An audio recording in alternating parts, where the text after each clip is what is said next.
without further ado, Andrew Chung and Priscilla Liu, why don't you come up, please?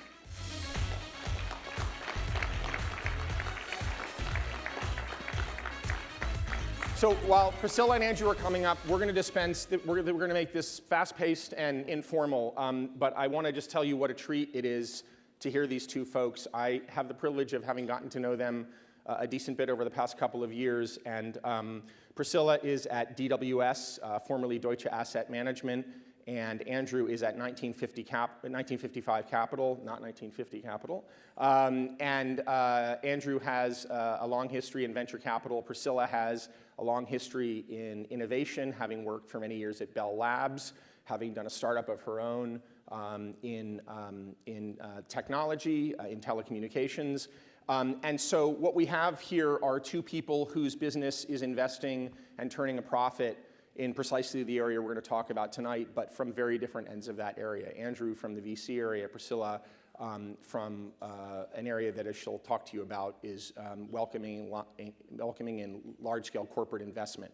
So I'm going to shut up in a second, but I want to say one thing by way of framing. The title of the conference that's coming up September 4th through 6th in Yunnan is Green Grows Up, Forging a New Environmental Consensus. So we hope you think that's a catchy title, but more to the point, we hope you think that that's a substantively important title. And what I want us to talk about this evening is not the kind of grand notion of discovering that sustainability is important, because I sort of think that we as a world are beyond that. I think what's really interesting, because this is what you do every day and interesting to this crowd and interesting to a publication like Fortune, is the extent to which we're moving beyond discovery to the kind of mucking about the messiness of how the hell to make money at it. And that's what I'd like to talk about, because I think the premise is, first of all, you're all interested in making money, and second of all, the environment is not going to benefit if people can't figure out how to make money along the way. Let me just say one last thing. There's a dichotomy that's in front of us right now, and that is, on the one hand, as you've heard earlier, there's increasing excitement on the corporate level about investing in these areas. I think it's fair to say that if you believe the polls, that there's a dawning sense among the public around the world that climate change is happening in a way that they believe they can feel. That is on the one hand. And on the other hand, let's be clear about where we are in terms of climate change. Scientists tell us that global emissions need to go to zero by 2050, and global emissions in 2017 and in 2018 not only did not go down significantly, they actually went up. So let's be very clear about what we are and are not doing. And last point before we jump in here is that we stand here at a conference that's talking, among other things, about the relationship between the United States and China on sustainability. And we sit here in the United States today on the first day of trade talks between the United States and China, which according to news accounts were rocky. And we'll talk about that because the way that those kind of political discussions go has an effect on the business of sustainability. So I've yacked on enough. Let me do this. Let's go deep for a second into what the two of you actually do every day. And I want you each to talk in very specific sense about a couple of deals. So Andrew, let's start, Priscilla, with you. So Priscilla, tell us about two $300 million funds that you're involved in at DWS. Tell us briefly about the difference between the two and the sorts of players that are jumping in and why. Well, first, I think that I want to say that green is the new, is the new black, right? And everybody is now looking at sustainability and climate-related impact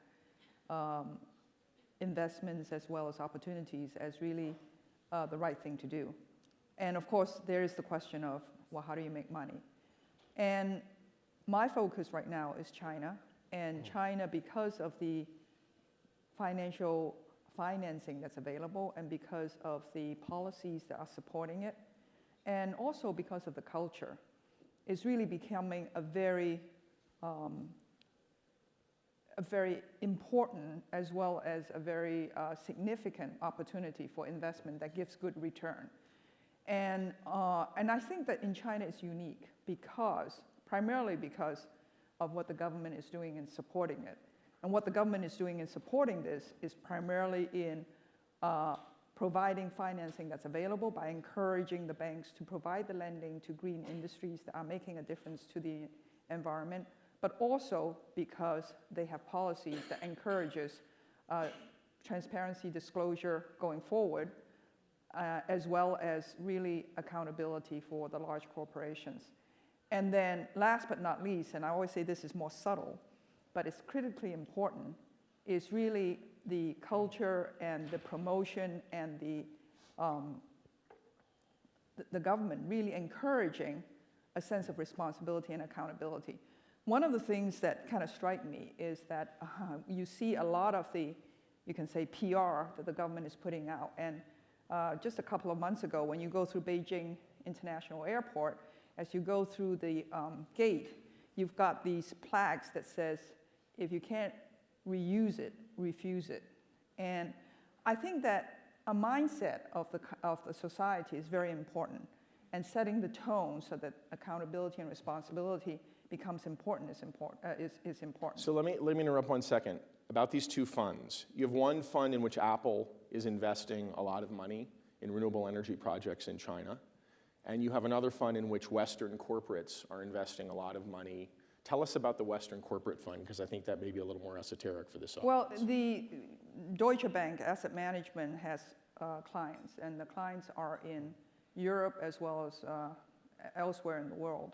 And these clients really are very interested in the rapid development that's going on in China in this space.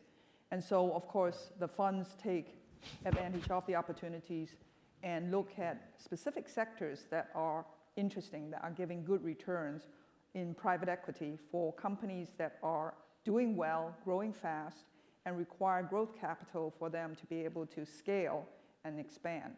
And so these funds are really looking at the opportunities, but more importantly, measurable impact or metrics that could then be reported to the investors. Because they're facing heat from the government in China actually to show results. It's both. It's that as well as really the corporations feeling a sense of responsibility, very similar to what we just heard from the Levi's CEO, which is really a culture of accountability.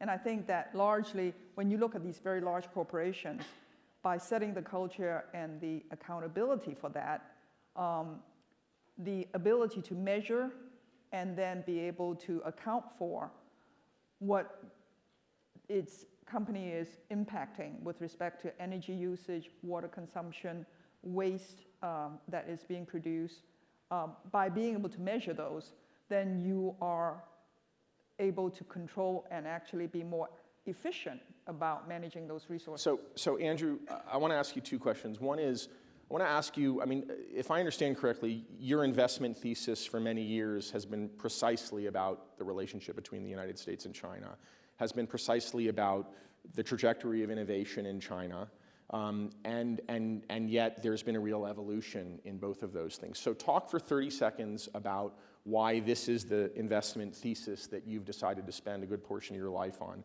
And then I want to ask you about one deal, and let's do it in 2 minutes. Life story in 2 minutes. Well, I've been in venture for 15 years now, spending first 5 starting the sustainability practice at Lightspeed. I was a general partner at Khosla Ventures for 5 years, helping to lead the sustainability effort there. And one of the things that I observed during my time at Khosla Ventures was that very, very few of the technology companies that we had backed were very globally minded. The goal was to raise money in the US, partner with local utilities, work with local state governments or perhaps the national government to try to get into market in the US. And frankly, many of the companies really hit up against a wall and weren't able to successfully scale up their technologies or get that level of attention. When I started to bring some of the CEOs to different parts of the world, not just China, but different parts of China, Anhui province, none to Yunnan, but to Beijing, Shanghai, many of the companies found an audience that they had never seen before. People that recognized that there was a survival-driven demand to be able to address the environmental or sustainability issue, and folks that had capital sources that were backed by corporates and the government. And so we were able to successfully help more than 10 of our portfolio companies build bridges to China, to Southeast Asia, and to some extent the Middle East and Africa, where the demand was survival-driven and there was a very interesting dynamic force pulling the technology to these different parts of the world. And so fast forward to 2016, I was fortunate to announce that I launched 1955 Capital. It was the largest new fund announced in Q1 of 2016, which I think surprised a lot of people because this was the time where you want to invest in the next Snapchat or the next Airbnb or the next Salesforce. Very few people were looking at sustainability, but yet, because of the momentum around this global technology need to address sustainability issues, we were able to get investment support to be able to back this type of cross-border. Okay, so I'm going to stop you. And if we have time to come back to the actual deal, we'll come back to an actual deal. But I'm looking at the clock, and we have just under 10 minutes left, and there's so much to talk about. So you've just heard the happy stuff. You've heard that, and I don't mean to denigrate it, you've heard that corporations are really increasingly interested in sustainability, both for reasons of reputation and reasons of governmental pressure. You've heard that there is a realization in the venture community that if you do this right, you can not lose your shirt but actually make money. And yet, if you look at, as I said at the outset, where the world is in terms of carbon emissions, it's nowhere near where scientists say the world needs to be. And more specifically, if you take the thesis that there is an integration between China and the United States and that integration is crucial to solving these problems, I mean, tell me if I'm wrong, but deal flow is slowing down, not speeding up, right? I mean, what is happening in terms of deal flow, and why is it happening? To what extent is it trade tensions? To what extent is it something else?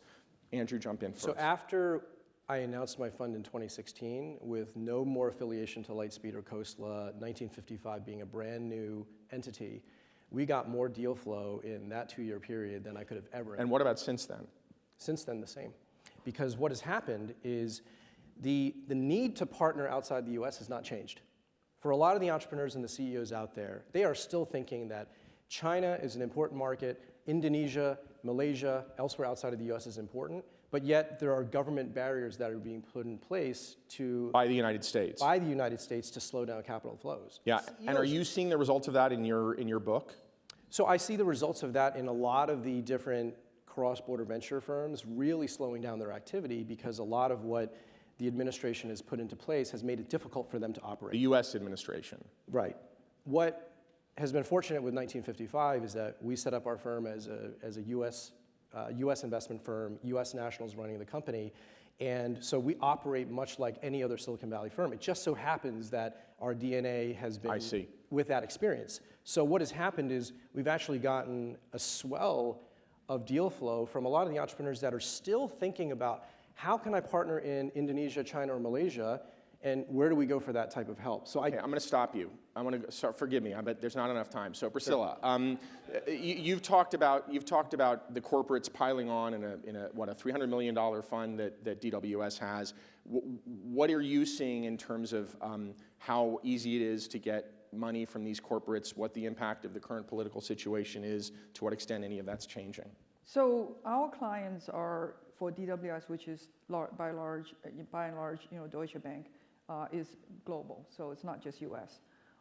And so there has always been a much more proactive stance from the European sovereign funds as well as pension funds and other institutional European large institutional investors being very aware of ESG. And so as a result, since Deutsche Bank has had more than 20 years of history investing in this space, we have a lot of clients that come to us for investment in this area. And of course, China is really kind of the leader in the world now in this area of being very proactive in funding and supporting with policy and financing in this climate-related industry and infrastructure. And but how is that changing? Is there any change in the last 12 months? So there is. I mean, one of the things at the macro level, the statistics or the data that has been announced is that there's been a drop in terms of direct investment from China into US by 80%. And so it's significant compared to a year ago. And that is why? Because of policy. Because of US policy. Because of US policy and also because of the appetite. I mean, from the viewpoint of Chinese funds that are looking to invest outside, US had been, in 2016, getting over $25 billion of investment into US, money coming from China into US. Okay, and now it's dropped down to Last year in 2018, almost 5 billion, or even less. If you look at technology, it's dropped down to 3 billion, okay? And so that's a significant shrink in terms of appetite, if you will. And so what's really driving that? Well, because they know that it's going to be difficult to get approval, and as a result, people shy away from it. And so where's the money going? Well, the money is going elsewhere. The money is going to Europe, it's going to Israel, it's going to other places where there are other countries who would be more than willing to get that funding to support whatever investment interest there is. So I want to shift for a second in the slightly less than 5 minutes we have left. We're going to make two shifts, this one and one more, if we have time. So I want to talk about what the motivation is for the investors in the United States or in Europe or other Western countries to engage with China. I mean, clearly a motivation is the market, and I think we can sort of accept that and then push that aside. To what extent is there more than just the market as a motivation? To what extent is there either a kind of money that's coming out of China that's particularly attractive? And more to the point, to what extent is there innovation that is more than simply the ability to manufacture things cheaply, but innovation of the sort that would be regarded within 20 miles of this hotel room as innovation? Well, I think that there is a ground shift that is happening in places like China, where the developing world has such desperate need for the technology that it creates, in Silicon Valley terms, a Netscape moment for a lot of these industries that in the US alone are difficult. So one example is in the food technology area, sustainable food. Everyone has been talking about the Beyond Meat IPO, which was the most successful IPO issuance since 2000. If you look at China, the African swine flu has just dramatically affected their food supply. There were 450 million hogs that were part of the pork population in China. 150 to 200 million are estimated to be affected by the flu. That compares to fewer than 150 million hogs that are in all of the United States. So if you think about the scale of the problem for the fastest growing middle class on the planet, they have an epidemic on their hands. And the question is, how can you address that? So from the vantage point of a venture capitalist and entrepreneurs, there absolutely is the idea of building technology that can address the issue around sustainability. But if you look at that specific acute problem, technology companies like Impossible Foods, Sustainable Bioproducts, our biggest deal to date, these are companies that are working on new food technology companies that countries like China may have no choice but to start working with in order to address the fundamental issue. So this is really interesting, and Pat Brown, can someone get a microphone to Pat Brown, please? I didn't tell Pat that we're going to call on him, but we're going to put him on the spot. Pat Brown, CEO of Impossible Foods, is here, and by the way, will be with us in Yunnan, so that's worth the price of admission. But Andrew makes a really important point, right? Which is that to the extent that people are buying Impossible burgers today because they're the kinds of people who can afford to shop at Whole Foods or something, perhaps that will change if your choice of buying a conventional kind of a burger no longer is a healthful choice for reasons of immediate sickness. So in 30 seconds, Pat Brown, just tell us about your China plans. Oh, brilliant. Okay. For a number of years now, actually, since I talked at the Ag Department in China's food security conference, one thing that I realized is that China's biggest national security issue, and someone can correct me if I'm wrong, is they are completely import dependent for a critical part of their food supply. They do not have food sovereignty because they are using animals to produce meat. And the technology we've developed is so much more land and water efficient, which, China has the lowest arable land, lowest And so what are you going to do in China? What we want to do is basically go to China, talk to the policymakers in China and say, we want to help you solve your biggest problem. What do you need the policymakers to do to let you help them? Because we don't want to wait to kind of incrementally do this over decades. We want to say, we will transfer our technology to you under any kind of fair terms that will enable you to produce all the meat your country demands using your own farmland and your own water supply, which, based on our water efficiency and land efficiency, is absolutely doable. And we want to work with you. We don't want to rip you off and make a ton of money. We don't want to get our pockets picked either. but we want this to be a win-win partnership with you, and Okay. we're ready to deal. So I apologize, Pat, I'm being really unfair to everyone here, but this is why you should come to Yunnan, because you'll hear much more about these plans and about the context within which they exist. So we have 11 seconds, and I may give you 1 more minute. So this is a lightning round, and Pat Brown brought us to the question of policy. So let's actually address policy for a second. And here's the first question of 2 last questions. Priscilla, we start with you. You have President Trump in front of you. 15 seconds, what do you tell him about the subject of sustainability? Well, I can say this much. I can say that China is advancing and moving so fast and so responsive with respect to what its really objectives are in addressing environment impact issues, that I think they will be innovative not only from a technology viewpoint, which is the fear that Trump has of transfer of technology, but they are far more active in being innovative with policies, with support, with implementation, with sheer persistence. And I think that if you look at the ultra-high voltage wires that has been laid out, which is now more than 30,000 kilometers of it, which is the same amount of high-speed rail, by the way. State Grid, by the way, Right, is one of the global innovators. Right, exactly.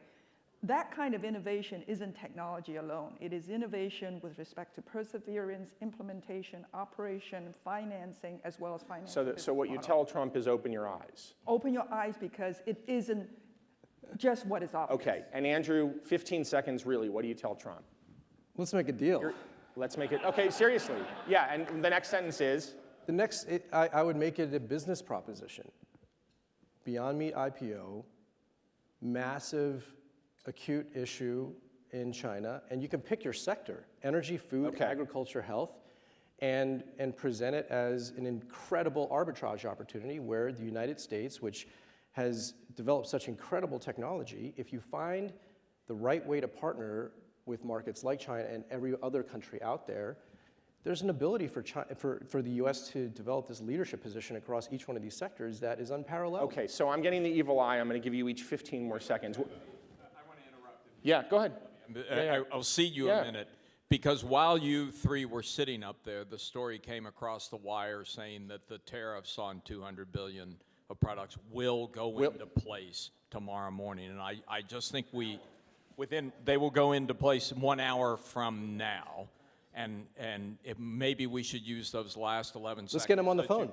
Those last 11 seconds that you've been eating up for the last 3 minutes Excellent. to comment on that. Yeah, good. So I always think that this trade issue is overblown, because if you look at it, the trade issue, the difference is 410 billion, right, in terms of right now the deficit. And if you look at the economies of the 2 countries, one is 21 trillion, the other was 14 trillion. So going back to answering Trump, China's GDP will overtake the US. That's inevitable. It's only a question whether, how many decades? Is it 2 decades from now, or is it 3 decades? And it's not a question of who's better. It's just because China has 3 times or 4 times more people than US. And so as a result, that even growing at even 5% per year in terms of GDP growth, China will take over, will become the largest economy in the world. And if you look at the GDP growth today, China represents close to 40% of the world's GDP growth, which means that if we choose to impose tariff, that negative relationship is only going to hurt the US. Andrew, you want to jump in? Yeah. Sorry. Yeah, I mean, I think that a lot of the tariff battle, unfortunately for us, is a larger scale negotiation, a lot of parrying tactics where the victims are the American people and the Chinese people. But they are parrying tactics. And I'm reminded of a conversation that I was fortunate to have with Madeleine Albright, former Secretary of State, over dinner shortly before I started 1955 Capital, where she said that in her study of history, there have never been 2 nations more codependent than the United States and China. So we better not mess this up. She used a much more colorful metaphor, but I think that part of the thing that many folks are missing, I think, in this whole discussion is that for many thousands of years in history, China was the greatest superpower, and there is a reversion to the mean that is happening now after a very difficult time for them from the 40s to the 60s. And the world needs to catch up with that notion. The world needs to understand that in history, they are a big player, and you need to figure out how to work with them in an appropriate way. And in my belief, technology is where we have such a strong advantage in so many of these sectors that are important to them, that if we don't invest and instead we close off, it's going to give an opportunity to China and other countries to work on it on their own, and guess what? They're moving really quickly. Okay, that's the last word. The last question was going to be, what do you say to Xi Jinping? But you have to come to Yunnan to hear the answer. Thank you guys very much. All right, thank you.